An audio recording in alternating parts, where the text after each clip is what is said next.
Here is Nick Saban. Would you call this backtracking? What would you call this? I didn't say anybody did anything wrong, okay? And I've said everything I'm going to say about this. But I guess the point, and I should have never mentioned any individual institutions. I said that before. But, some kind of uniform name, image, and likeness, standard that supports some kind of equitable national competition, I think is really, really important in college athletics, in college football. I'm all for players making as much as they can make. But I also think that, we've got to have some uniform, transparent way to do that. Our players did extremely well last year in name, image, and likeness because they got agents, they had representation. I have no problem with Jimbo. I have no problem with Jimbo at all. Y'all so stupid. Nick is certainly my bad. Nick is certainly Back it up. backtracking. No question about it. He is certainly backtracking. But we all heard what he said a couple weeks ago. I mean, we all heard it, and now he wants to try to clean it up. I get it, because it looks bad on the surface, right? It really does that. You are out there putting other programs and coaches' names in your mouth about the way that they go about recruiting, because you could not beat them in recruiting, Jay. Your wallet dried up and theirs kept going. That's all it was. He got, in the end, he got duped, because what happened was Nick figured, I got the bag. I'm the guy. I control the SEC. Whatever I say goes in the SEC. But what others did is they went and got bigger bags, and Nick didn't know they had bigger bags. So as Nick was digging in his bag, taking care of everybody and getting guys signed, they was like, oh, okay, we got more money. We can keep They're going. still spending? Yeah. Right, so he wants everything equitable so long as he doesn't have the upper hand. As soon as he has the upper hand, he doesn't need equity, but yeah. I feel like this is a horrible look for the GOAT. It's a horrible look. And every time he talks, it gets worse and worse. He shouldn't talk about it anymore after this. Let it go. Because a couple of things. Number one, right, for Nick Saban, didn't say any team did anything wrong. But if you listen to the sound, because I went back and heard again last night, his tone definitely implied that. His tone implied how you say things matter. His tone implied that they were cheating, right? These schools, these programs are cheating. And we all know this because we've been around college coaches, Key, you and I, for our whole lives. When you talk about a program, you're talking about the coach, right? Like all these coaches are reflections of the program. Wait, you're not saying is he...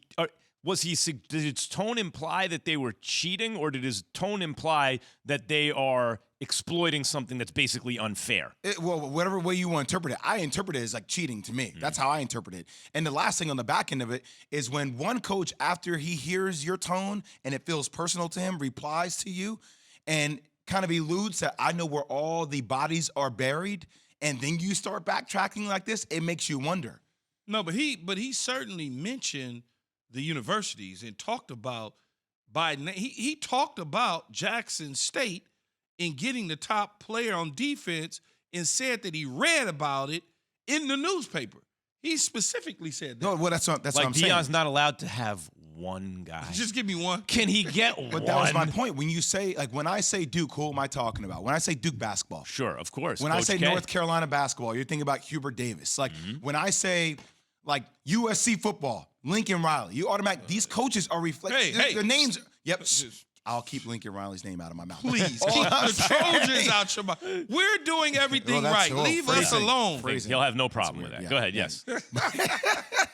But that's my point, though. yo. Exactly. That was so phrasing. awkward. Anyway, all I'm saying is when you say a program, you're talking about the coach.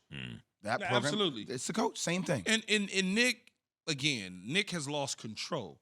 I've talked to a number of SEC coaches. I've talked to coaches in college football that I know personally, and they said Nick has lost control. He doesn't control anything anymore.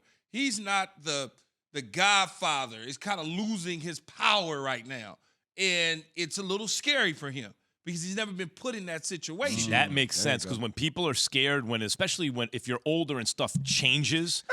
Well, listen, if you're 70 years old, remote control doesn't work. And what is right, this? it's like it's people scary. been retiring lately. And he does sound like someone who is like the anger. What's underneath that might be fear, right?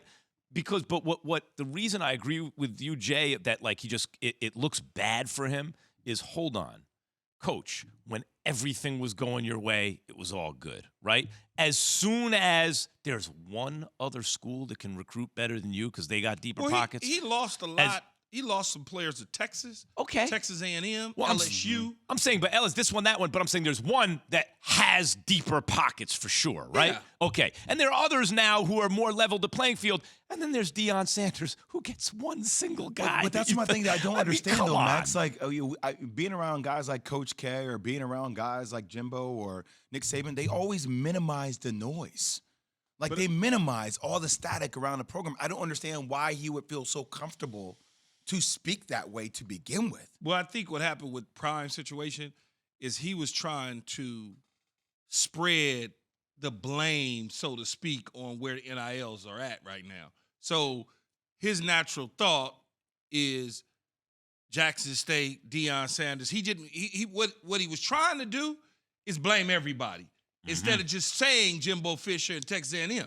He went and said, well, just not them. Look at this program. Miami. This program. Yeah, that was his whole Also maybe cover-up. super rich school to a school maybe He was trying to use it as a cover-up, but what he did is he messed with the wrong dude when he messed with Prime. Because you ain't supposed to leave Prime alone, man. Like you said, Max, give us one guy, man. Can he get one? Can we get one? Can he get one without the guy who's gotten every recruit for a billion years, every single one on the same team? Can Deion get one without? He's like, Do we think we'll see them in more Aflac commercials together? Do you think? Well, I think Prime spoke to him personally and talked to him over the phone, and that probably got worked out and hashed out a little bit. Actually, you know what? That would be a good commercial. That would be a great commercial. Prime is a stand-up dude, so he's an adult. He knows how to handle the situation, and he's going to be straight up with Nick Saban and let him know where he stands. Nick Saban ain't going to be able to hide and run. Thanks for watching ESPN on YouTube. For live streaming sports and premium content, subscribe to ESPN+.